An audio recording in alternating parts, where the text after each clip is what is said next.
hoping people have questions or thoughts to each to 3 people here.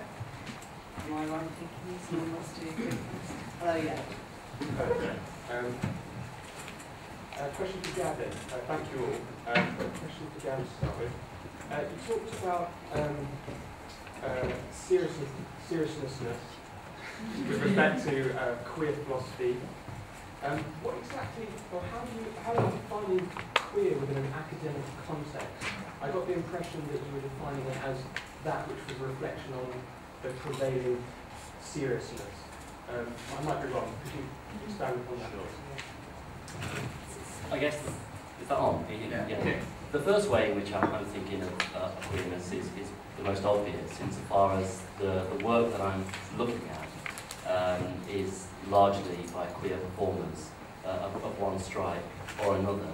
But in terms of what I mooted as a queer philosophy of value, what I'm trying to suggest is that there is, if you like, a hegemonic normative culture which takes hold of us as we ascribe value and importance to something, and that is the culture of seriousness, right? Seriousness as a normative technology of value ascription. So what I'm interested in, if you like, is a perverse or deviant way, perverse or deviant ways in the plural, in which we might accredit something with value. And therein lies, if you like, the queerness of the performance of value that I'm interested in. As I'm beginning to develop this thinking, I'm thinking that the queerness also resides very much in work which doesn't solicit respectability, which doesn't call for, if you like, a serious appraisal. It doesn't want to be accredited with equal value to that of its if like non-queer others. There's a sense in which a certain kind of progressive politics, which is based upon equal rights, which is recognising the equal value of differing peoples and different practices, is not what I'm arguing for. I'm arguing for a queerness which relishes and which embraces the minor, the low, and the lowly as a mode of valuing. Thank you. And I'm interested in the performance aspects so far this evening, how you might position yourself within notions of the valuable, or because one of the conversations that we've had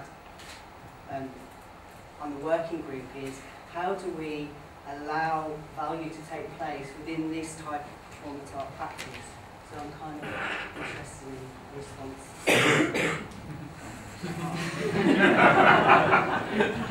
Is it something I forgot that I have to do this bit actually. I was going to go to the bar. I think that's the thing that made me think of was the thing that I was talking about when I was delivering my mock paper, which was, a semi-mock paper and a semi-serious paper. That's that scary word now. Which is that the mere fact that you're performing something means you're already engaging in some kind of meta-communication with the audience. You're already saying, look, we all know this is all actually an act. So anything you do after that, no matter how hard you try to be serious, and I find this when I'm performing as a cabaret singer and trying to do serious cabaret, there's always a degree to which you're almost expected to either mock or make fun of or take the piss out of, or at least ironize what you do. And so what that means is, as a form, it seems to me, it's almost impossible to just give an audience the kind of blank representation of the real.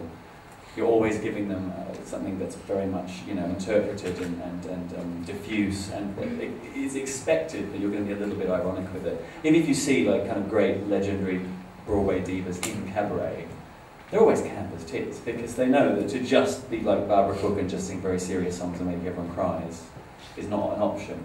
So that, to me, the question of how I value it doesn't really come into it. Sort of impossibility. Yeah, exactly. It seems to me that it's a slippery slope that you're never going to get to the top of, so why even bother? And I think the history, when I was doing the minimal shred of research I actually did for this paper, the history of it is a history of people just going, well, this is an opportunity actually to take the piss relentlessly, take the piss out of myself, take the piss out of the audience, so why would I limit myself to being serious? I could find almost no serious cabaret work.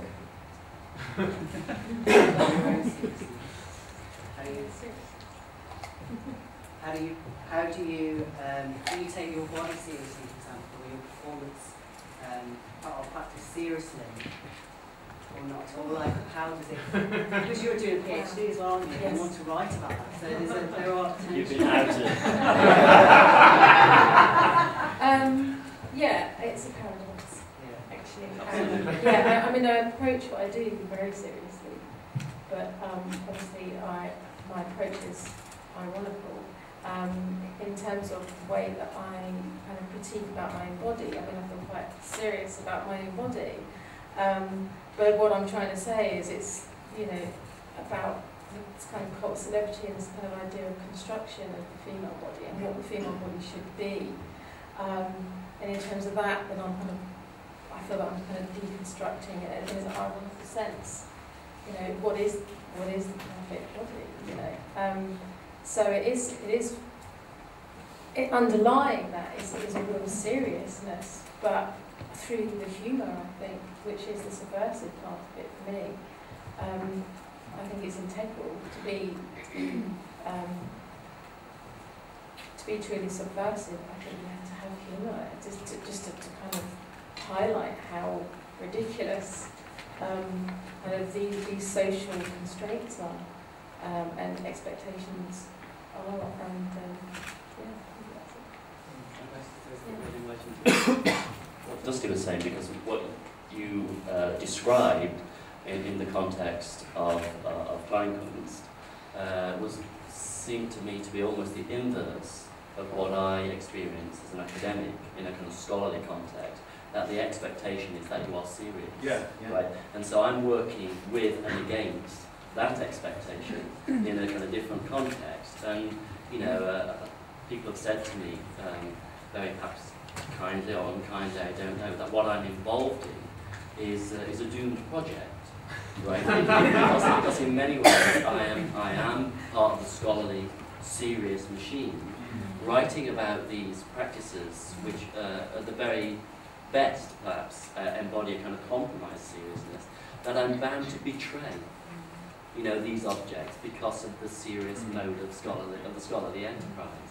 And I'm trying to think of all sorts of ways. I didn't try out any of them tonight, I have to say, but all sorts of ways in terms of my writing, how I might, as it were, theatricalize that paradox that you spoke about. I think it's a paradoxical enterprise, you know. And likewise, to this kind of space that we're trying to produce here as well, it's the same thing. How can we talk about these types of performances? Okay, any more questions?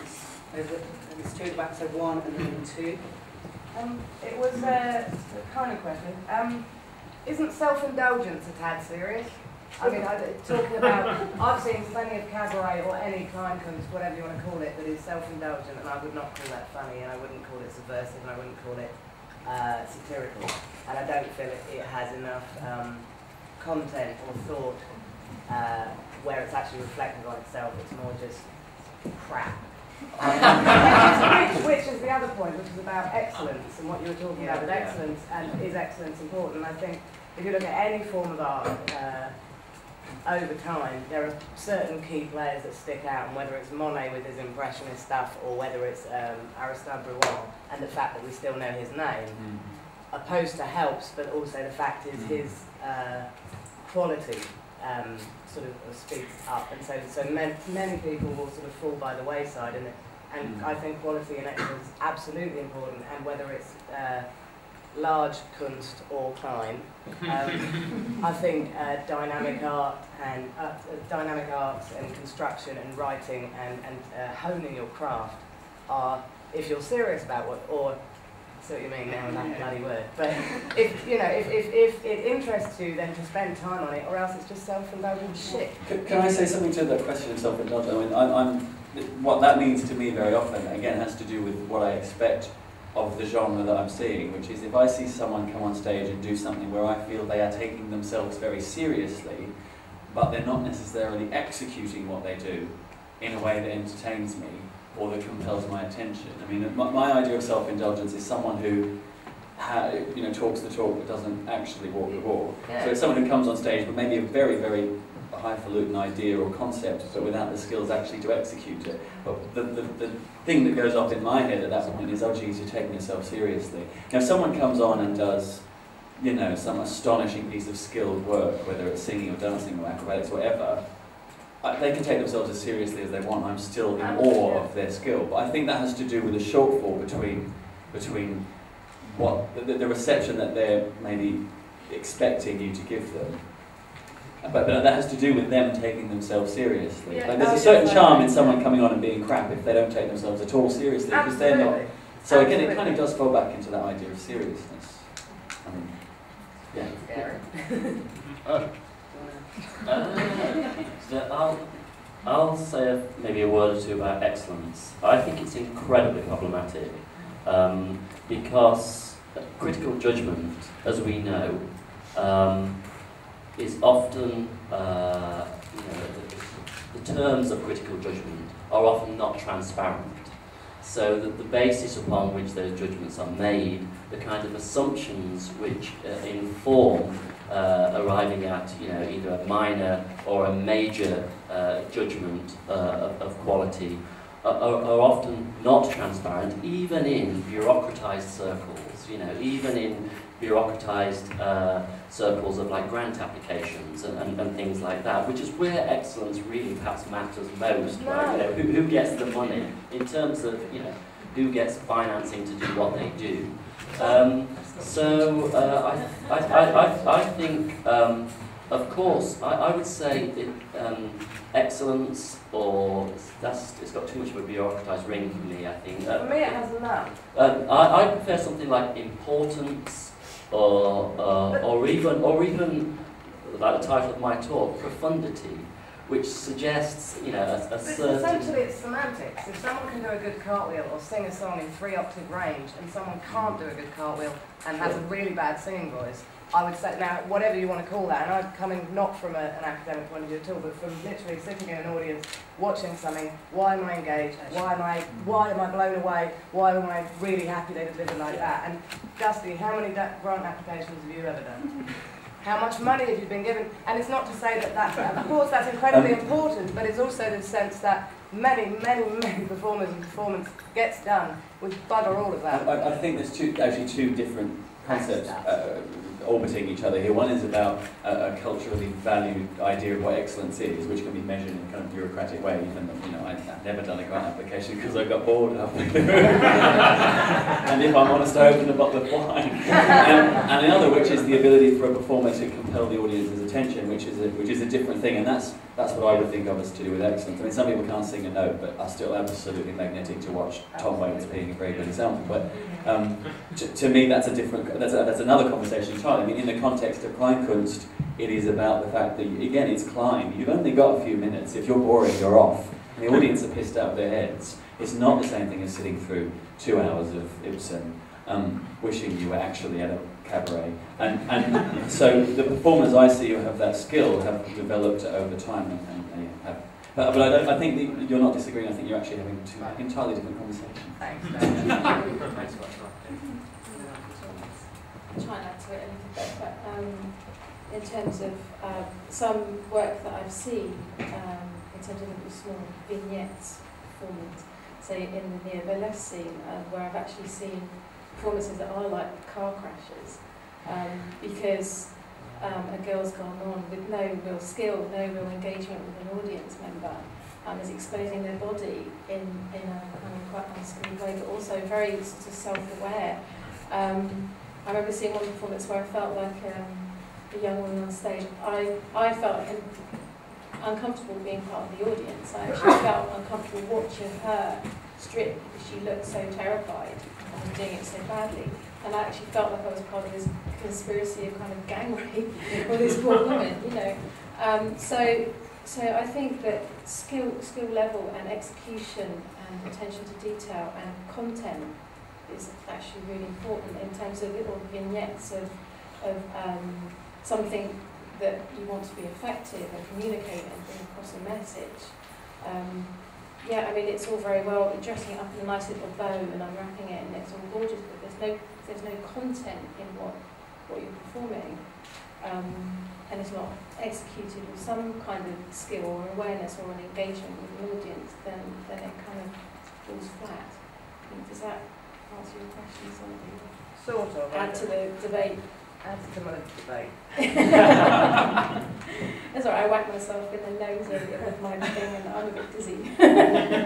Okay, over there, Louise. Thanks. Yeah, two things. One's a comment and one's a question. So the comment is, I think part of that Foucauldian model of seriousness is that it equates seriousness with authenticity, with truth, to some extent. And Wilde's play, I think, is quite paradoxical, because the importance of being earnest in one sense is the importance of being himself, and there's a truth to his life and his background, and in that way he gets the girl. And if there wasn't for that truth and that earnestness, he wouldn't get the girl at the end. So that's the comment. The question is, you seem to have almost set up a Foucauldian space. You're the panel, we're the audience. We've had the performers, we are now having a serious discussion. 4 panel members, you've got the mics, we're here. You've got the right to decide who asks questions, who gets to comment, and so on and so forth. And I'm wondering how you can queer, to use that terminology, how you can queer this space so that you get rid of that seriousness of the panel and the audience. Yeah, that's a really good question. I don't think we can answer it. One more question while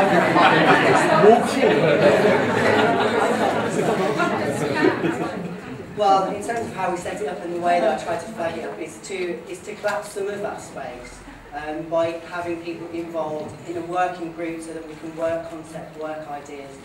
It was a conversation around how do we do our seriousness in this space, or how do we do something that we understand has an importance or a value of sort without doing the kind of hierarchical, kind of hegemonic kind of technology. And I was hoping for a bit more solution rather than the kind of... I have no objection to the hierarchical hegemonic technology, as long as I'm the guy with the power and the microphone. I thought that was serious. I'm not being funny. What sort of serious? I don't know really how to add to that really, other than to say it just points out the almost intractable nature of the problem, right? And that's why I'm, to some degree, embracing this comment that I'm involved in a doomed project. What the hell is that? That I'm involved in a doomed project. That there's a sense in which maybe therein lies the queerness in performing the failure of the project, right? And so maybe there's a way in which that could have been theatricalized more in this kind of context, with this panel and the microphones and all the rest of it. Maybe this sound, whatever it is doing it for us, I'm not quite sure. Okay, we've got 1 minute. Okay, go. I thought when you said about the Foucauldian technology of seriousness, okay, I thought that was a really interesting statement because I'm a performer also, and I spend a lot of time feeling the differences between different venues. It's interesting to do a night in a cabaret venue where people go as a destination, like Madame Jojo's, where they go expecting to have a good time, they dress up, and that idea of seriousness is absent a lot of the time. Like, your audience isn't, you're not mutually and socially constructing each other with that technology anymore, where their seriousness, because they expect, their seriousness is coming out of a place of looking for your excellence and judging. Instead, these are people who maybe have come in and paid £10 and paid an exorbitant amount for drinks, and they're really with you. They really want you to succeed, and excellence is totally redefined. So I think that it's a very cultural thing. you know, you find that audiences in San Francisco, where I come from, know how to yell with you always, you know, and like if you come from some section of society where you scream rather than clap when something thrills you, that's totally okay. But in Britain, I can understand that getting around that seriousness is like a totally different thing. And it's really funny to feel it, because I think it has and yet class implications and things as well. Like, it's inherently more working class in some ways, or that's the perception, to yell and participate. And to use that technology to put up that fourth wall. Absolutely, I think social class is really, really important to this project, and it's becoming an increasingly important part of the book that I'm writing, because what I've been working on is a number of responses to selected examples of contemporary queer performance, in which I have not known necessarily how to take what it is that I'm seeing, whether or not to take it seriously. And I've just suddenly been thinking, what is the thing that unifies all these disparate performances? And it's me. It's my responses to them. And so I'm increasingly becoming aware that this project is actually an autobiographical project. And I was brought up in the East Midlands, the English East Midlands, for those of you who are not from England, in a working class family. And that familial culture had no formal high culture, no serious culture to speak of. I wasn't schooled into it. It was a televisual culture, a mass culture. So I think that's why formal, high, serious culture is alienating to me. And it's what is now increasingly becoming evident in my mature academic work, when I'm trying to find a way to pay heed to give credit to those kinds of forms of value of my familial upbringing, without necessarily betraying them and being serious about them all over again. I kind of feel somehow maybe, and it would be interesting to kind of get the academic versus performer's perspectives outside of my own head, because I feel that seriousness and that kind of approach to things that you get in sort of high art, where you're looking at a work of art and you're not encouraged to touch it. You're encouraged to stand back and have your hands behind you and kind of not really say very much, or to say something very obscure to everybody around you, instead of having these other reactions. Like that alienation is what's useful about it. In some contexts, it means they create a space where they're expecting your performance to happen, and the stage is empty and you don't have to fight anybody to be doing your art. And then other times, it's a space for judgment, and it varies, I think. Excellent. We're out of time on that, I'm afraid. We're going to have another Q&A in at the end, so if some of these questions come up again, we can just contribute from our seats. Just to say thank you very much to Dusty, Gavin,